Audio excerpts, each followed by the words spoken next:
นแสนนานผ่านกาลเวลาแต่คิดขึ้นมาเมื่อได้แล้วใจยิ้ม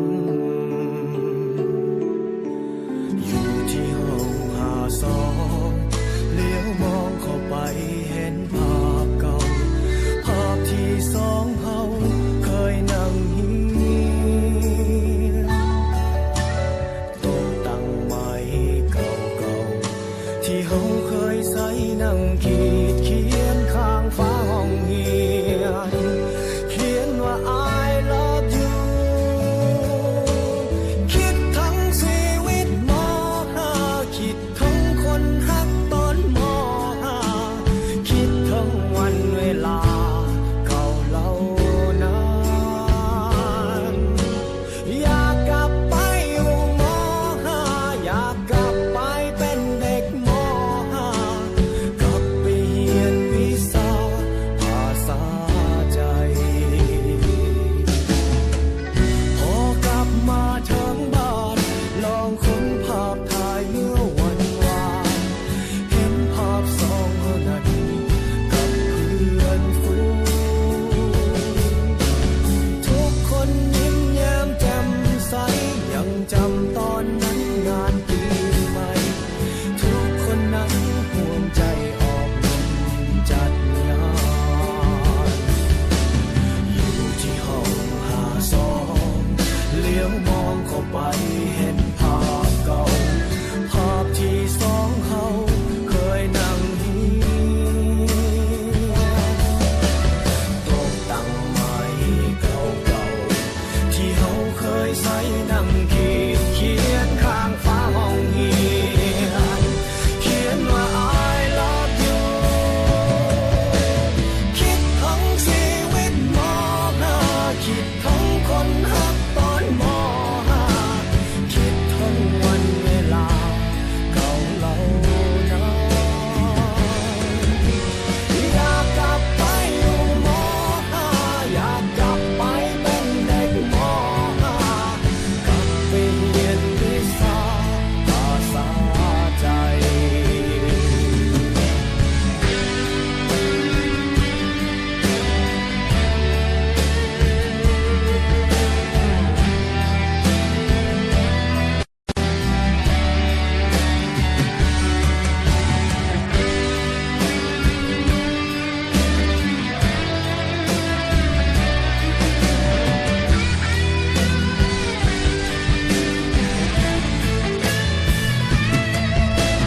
คิดทั้งชีวิตม.5 คิดทั้งคนฮักตอนม.5 คิดทั้งวันเวลาเก่าเหล่านั้นอยากกลับไปอยู่ม.5 อยากกลับไปเป็นเด็กม.5 กลับไปเรียนวิชาภาษาใจ ลาลาลาลาลาลาลาลาลาลาลาลาลาลาลาอยากกลับไปอยู่ม.5 อยากกลับไปเป็นเด็กม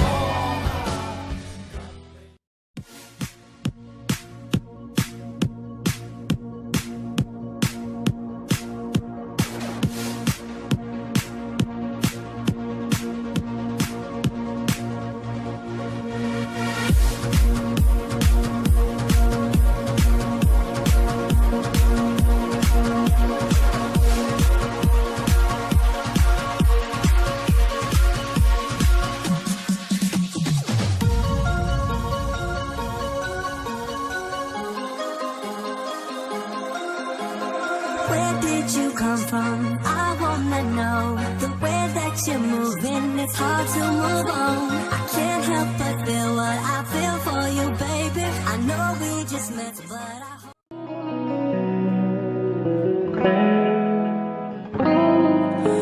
เราเคยเกลียดกันเมื่อตอนเราเป็นนักเรียนและยังเคยมีเรื่องกันไว้ เราเคยโกรธกัน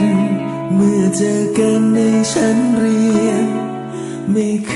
ยยอมฟังผู้ใดไม่เคยยอมให้กันชอบทะเลาะมีเรื่องกันทุกที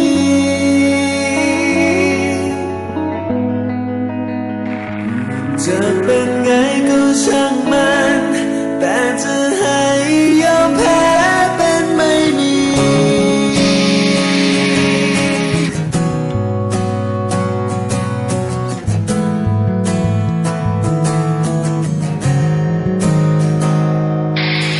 พอเราเติบโตกลับเปลี่ยนแปลงความคิดเดิมและเราลืมที่ทำกันไว้ทำความเข้าใจไม่ให้ใครมาซ้ำเติมจูงมือพากันก้าวไปรักใจเราช่วยกันหากปัญหามีอยู่เราไม่กลัว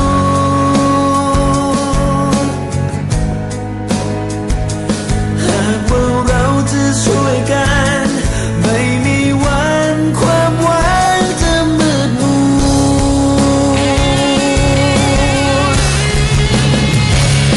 เพื่อนไม่เคยทิ้งกันไม่ว่าความฝันนั้นจะไกลสักเท่าไรจะหกล้มสงสารเมื่อใด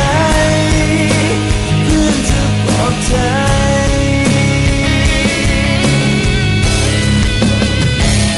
ไม่มีคนที่จะรู้ใจไม่มีใครรักและตามใจเหมือนเพื่อนเก่าจะทำไงตามใจแต่เราเพื่อนเรารักจริ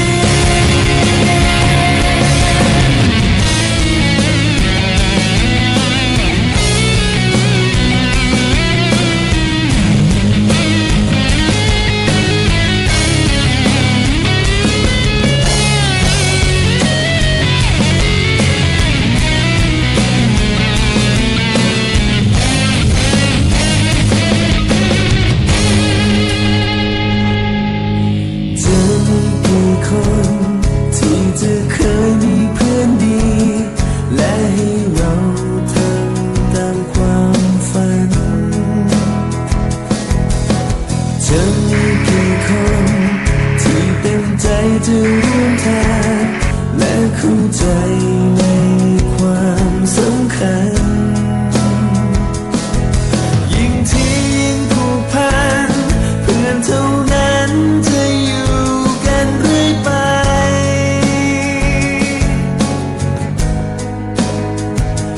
เพื่อนเป็นไงก็เป็นกันกอดคอกันเอาไว้จนวันตาย เพื่อนไม่เคยทิ้งกันไม่ว่าความฝันนั้นจะไกลสักเท่าไรจะหกล้มสงสารเมื่อใดเพื่อนจะปลอบใจ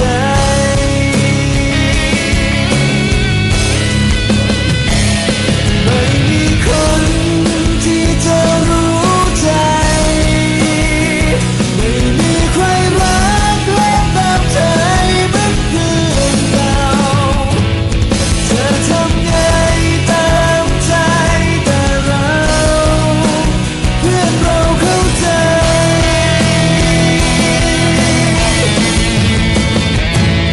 จะทำไงตามใจแต่เรา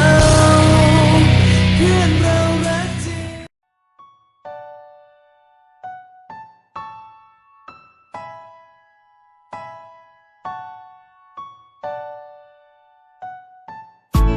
กุหลาบจะอยู่ที่ใดมันก็เป็นกุหลาบ กุหลาบจะอยู่ที่ใดมันก็ยังมีน้ำให้บินไปสุดฟ้าก็ยังไม่ลืมถิ่น แผ่นดินที่จากมาฉันยังไม่ลืมกลิ่นยังหอมละมุนอยู่ทุกทีเมื่อนึกถึงวันที่เราอยู่ที่ตรงนี้ไม่รู้ว่าเธอจะคิดไปถึงไหนแต่ฉันมันคิดถึงเธอคงไม่มีฉันคงไม่มีเธอถ้าไม่ได้เจอกันในที่แห่งนี้คงจะไม่มีความทรงจำที่แสนดีวันที่ฉันและเธอเบ่งบานจากวันนั้นสุดฟ้าไกลได้แต่หวนคำหนึ่งไม่ว่าอยู่ฟ้าใดเธออยู่ที่ไหนโอ้โอ้ให้เธอรู้เรานั้นยังเป็นกุหลาบ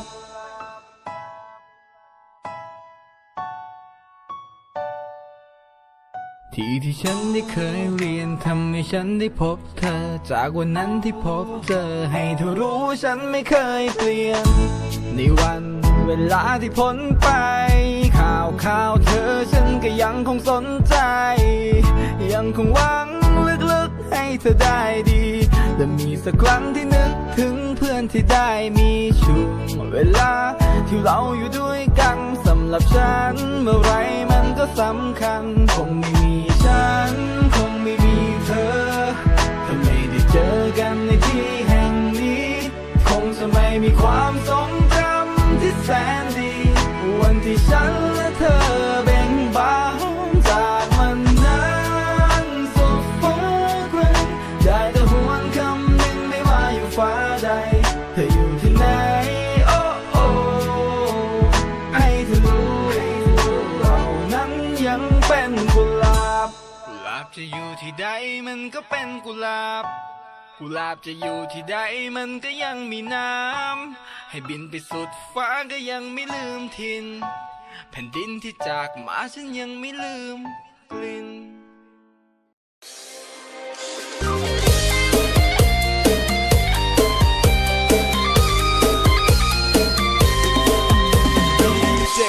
100 เดซิเบลกำลังน้ำตาพังยาวๆเจ็บรักไอ้ฮักเขาผู้สาวเก่าจึงต้องทำใจย้อนว่าฮักอยากได้ยังก็เปิดแค้นให้แต่ว่าฉากสุดท้ายอ้ายมีคน